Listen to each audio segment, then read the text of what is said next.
औज़ुबिल्लाहि मिनश्शैतानिर्रजीम बिस्मिल्लाहिर्रहमानिर्रहीम अस्सलातु वस्सलामु अलैका या सय्यदी या रसूलल्लाह व अला आलिका वस्सहाबिका या सय्यदी या हबीबल्लाह अस्सलातु वस्सलामु अलैका या सय्यदी या नबीअल्लाह व अला आलिका वस्सहाबिका या सय्यदी या नूरल्लाह।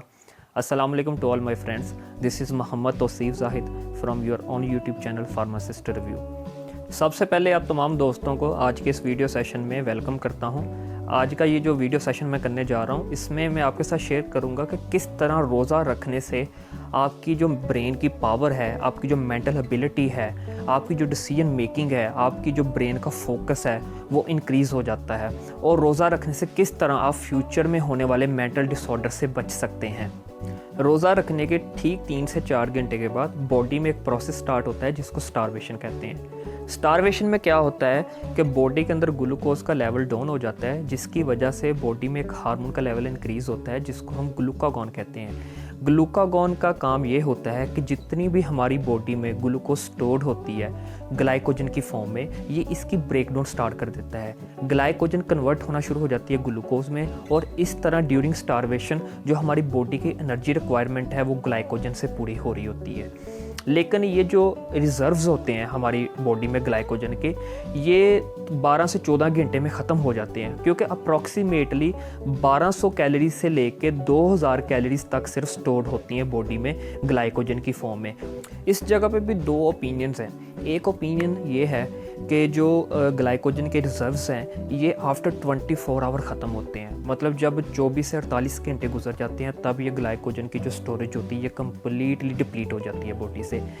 सेकंड ओपिनियन ये है कि 12 से 14 घंटे के बाद जो है ये जो स्टोरेज होती है ये ख़त्म हो जाती है।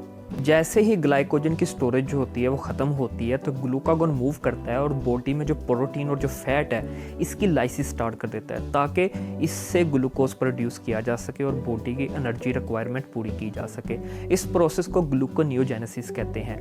अब जैसे ही जो बॉडी में फ़ैट मौजूद होती है, इसकी लाइसिस होती है, तो वहाँ पर 2 चीज़ें बनती हैं। एक फ्री फैटी एसिड्स होते हैं और दूसरे ग्लिसरॉल्स होते हैं। फ्री फैटी एसिड जैसे लीवर में आते हैं तो ये कन्वर्ट हो जाते हैं कीटोन बॉडीज़ के अंदर। अब ये जो हमारा ब्रेन है ये हमारी टोटल बॉडी का जो है सिर्फ 2% है, बट इसके बावजूद इसको एक massive amount of energy require होती है। 20% इसको ऑक्सीजन चाहिए होती है, और जितनी भी हमारी ग्लूकोज इनटेक हो रही होती है उसकी 25% जो है वो हमारा ब्रेन यूटिलाइज कर लेता है, क्योंकि ये सबसे ज़्यादा एक्टिव मेटाबॉलिक टिश्यू है बॉडी के अंदर। रोज़े की हालत में ग्लूकोज लेवल जो होता है वो डाउन हो जाता है, लेकिन इस सूरत में ये तो नहीं होता कि हमारा ब्रेन जो अपना जो फंक्शन है वो स्टॉप कर देता है। इसको तो एनर्जी रिक्वायरमेंट होती है अपना फंक्शन परफॉर्म करने के लिए। इस सूरत में ये जो कीटोन बॉडीज़ बनती हैं फ्री फैटी एसिड से, ये ब्लड के थ्रू मूव करती हैं, हमारे ब्रेन में पहुंचती है, और ब्रेन की जो 70% नीड एनर्जी रिक्वायरमेंट वो कीटोन बॉडी से पूरी हो रही होती है। 70% एनर्जी रिक्वायरमेंट का मतलब है कि कीटोन बॉडीज़ जो हैं एक सुपीरियर फंक्शन परफॉर्म कर रही हैं एज कंपेयर्ड विद ग्लूकोज। यहाँ पे क्वेश्चन ये रेज होता है कि कैसे। 4 तरह के मैकेनिज्म ये प्ले करता है ब्रेन के अंदर, जिसमें से नंबर 1 है माइटोकॉन्ड्रियल बायोजेनेसिस। अब माइटोकॉन्ड्रियल बायोजेनेसिस क्या है? जितनी भी हमारे जिस्म में खुलियात हैं जिनको हम सेल कहते हैं, सेल्स के अंदर माइटोकॉन्ड्रिया होते हैं। माइटोकॉन्ड्रिया जो होता है ये सेल्स का पावर हाउस होता है, जो कि जितनी भी बॉडी में फ्यूल आता है, ग्लूकोज आता है, उसको यूटिलाइज करता है, वहाँ से एटीपी की प्रोडक्शन करता है।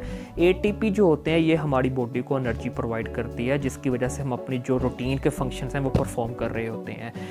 अब माइटोकॉन्ड्रियल बायोजेनेसिस का मतलब है formation of new mitochondrias in the cells. से नंबर ऑफ माइटोकॉन्ड्रिया इंक्रीज हो जाते हैं।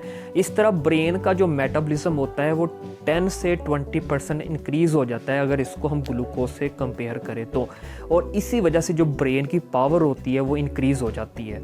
एक रिसर्च के अकॉर्डिंग ऐसे पेशेंट जिनमें एपिलेप्सी के एपिसोड्स आते थे, जब ऐसे पेशेंट्स को कीटोजेनिक डाइट दी गई तो उसकी वजह से उनके ब्रेन में जो है माइटोकॉन्ड्रियल बायोजेनेसिस हुई।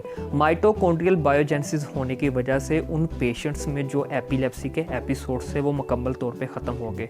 इस स्टडी का जो रेफरेंस है वो मैंने डिस्क्रिप्शन बॉक्स में मेंशन किया, आप खुद भी इसको देख सकते हैं, गो थ्रू कर सकते हैं।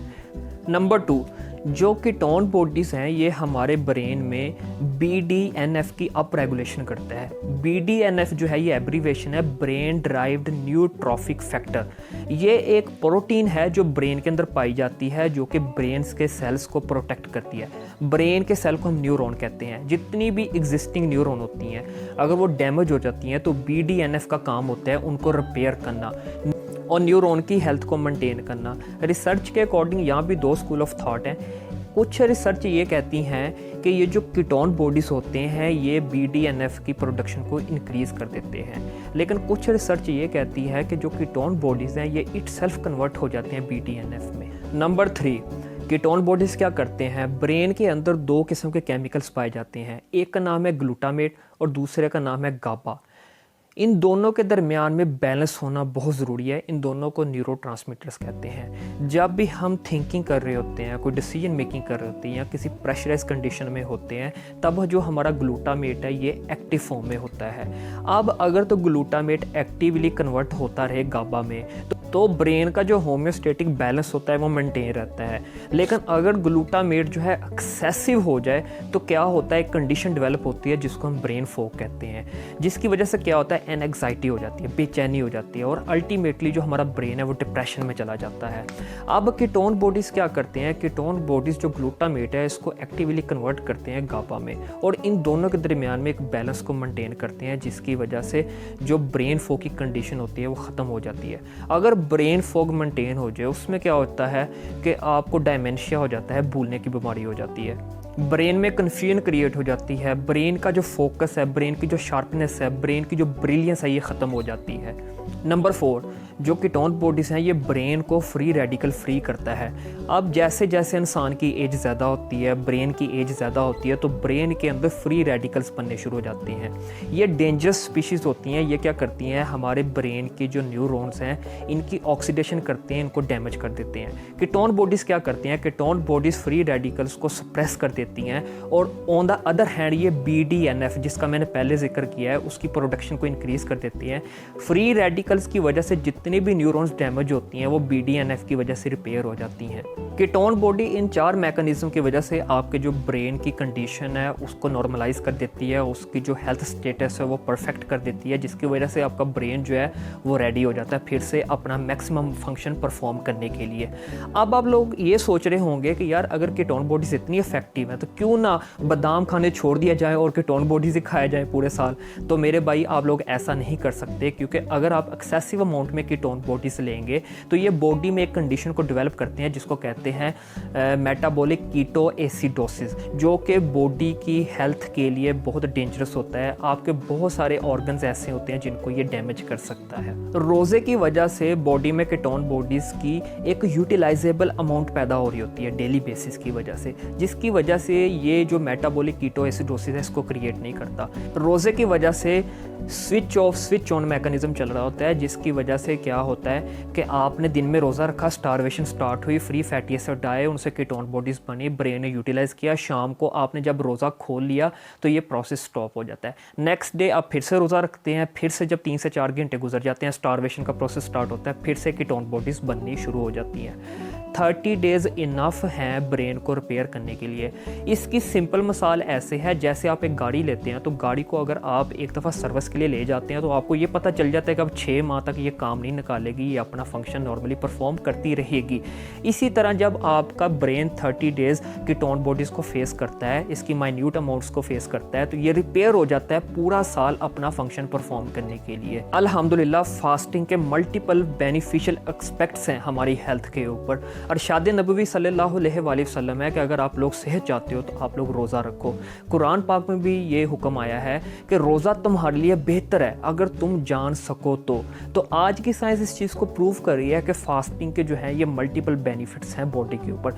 एक जापानीज़ डॉक्टर जिसका नाम है योशिनोरी ओशमी, इसको 2016 में नोबेल प्राइज़ दिया गया क्योंकि इसने ये बात क्लेम की कि इसने जो कैंसर किया वो पॉसिबल ट्रीटमेंट जो है वो ढूंढ ली है। जब लोगों ने पूछा क्या आपने आपने कोई इसकी मेडिसिन बनाई है? तो इसने कहा नहीं, मैंने मेडिसिन नहीं बनाई, मैंने इसकी एक प्रिकॉशनरी क्योर ढूंढी है। तो जब पूछा गया तो इसने बताया कि जब आप डेली बेसिस पे 8 से 10 घंटे के लिए फास्टिंग करेंगे तो आपकी बॉडी में एक मैकेनिज्म एक्टिव होता है जिसको ऑटोफेगी कहते हैं। ऑटोफेगी का मतलब है सेल्फ ईटिंग। तो जब भी ऑटोफेगी का प्रोसेस स्टार्ट हो जाएगा तो आपकी बॉडी जिसम में जितने भी डेड सेल्स हैं या सेल्स के अंदर जितनी भी डेड कंपोनेंट्स हैं उसको ऑटोमेटिकली खाना शुरू हो जाएगी, उससे एनर्जी प्रोड्यूस होनी शुरू हो जाएगी। तो क्या होगा, जब 20 से 25 दिन आप फास्टिंग करें से 8 से 10 घंटे या 12 घंटे की, तो आपकी बॉडी में जितने भी डेड सेल्स हैं जो फ्यूचर में कैंसर का रूप लेंगे वो ख़त्म हो जाएंगे और आपकी बॉडी बिल्कुल प्योरीफाई हो जाएगी। रोज़ा रखने की वजह से हमारी बॉडी एक दफ़ा पूरी तरह से खाली होती है ताकि हमारी बॉडी सेल्फ ईटिंग करे और जितनी भी हमारी बॉडी के अंदर स्टोरेज है, जो ओवर स्टोरेज होगी है पूरे साल में, वो प्रॉपर्ली यूटिलाइज हो जाए। क्योंकि बॉडी हमारी भी एक बहुत कम्प्लेक्स मशीनरी है। अल्लाह पाक ने इसको तख्लीक किया है और हमें रोज़े रखने का हुक्म दिया ताकि ये इस मशीनरी की जो लाइफ स्पैन है वो इंक्रीज़ हो जाए। जितनी भी हमारी लाइफ है हम एक क्वालिटी लाइफ स्पेंड करें। अल्हम्दुलिल्लाह रोज़े रखने का 2 वे बेनिफिट है। एक तो रोज़ा रखने से हमारी अपनी हेल्थ मेंटेन हो जाएगी और दूसरा अल्लाह पाक ने हमारे लिए डे ऑफ जजमेंट पे इसके लिए रिवॉर्ड रखा है। कमेंट करके ज़रूर बताइएगा कि आपको आज का ये जो वीडियो सेशन है ये कैसा लगा है। अगर आप मेरे चैनल पे नए हैं और अभी तक आपने मेरा चैनल सब्सक्राइब नहीं किया तो प्लीज़ मेरे चैनल को सब्सक्राइब करें और साथ जो बेल आइकन है उसको भी प्रेस करें ताकि आपको मेरी तमाम आने वाली नई वीडियोज़ का नोटिफिकेशन मिल सके। इंशाल्लाह एक नए वीडियो सेशन में एक नई बात के साथ आप लोगों के साथ मुलाकात होगी। तब तक के लिए दुआओं में याद रखिएगा। अल्लाह हाफिज़।